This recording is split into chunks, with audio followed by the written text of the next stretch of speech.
Now, philosophy in future episodes, so make sure to stick around. More about it here. Back to where a great many, perhaps all, Western philosophical problems emerged. The positions of Plato and Aristotle. Those guys. And in this case, in what we call the problem of universals. Language and logic, especially categorical logics like that developed famously by Aristotle, often function by relation of magic. But what we have between Plato and Aristotle are basically the two dominant answers to how to deal with the question of universals. As I'm sure you all know, Plato famously answers that at least some universals are in fact metaphysically real. Those of we got shoved into a body when we got incarnated, and they're remembered as we come to learn new things.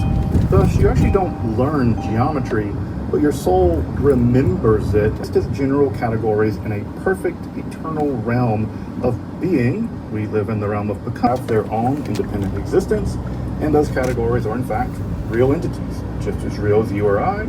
These are variably said to exist in their own realm, in the mind of God, or in what we might call moderate realism. Still in there, and they're still nominalism.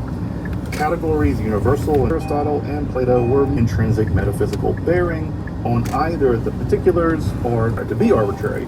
Now, while I'm sure they were partial to Greek, I doubt that they thought of Greek as having any more metaphysical bearing. The Middle Ages didn't really occur anywhere else, but it was Platonism that appeared to be the frontrunner for philosophical dominance. St. Augustine, Pseudo-Dionysius, and John Scotus Erigena, concept of perfect image business. However, that Platonic bend was not to last, with attacks starting with Abelard and the many moderate realists, holdouts, scholastics like Thomas Aquinas and Duns Scotus did as mental objects primarily.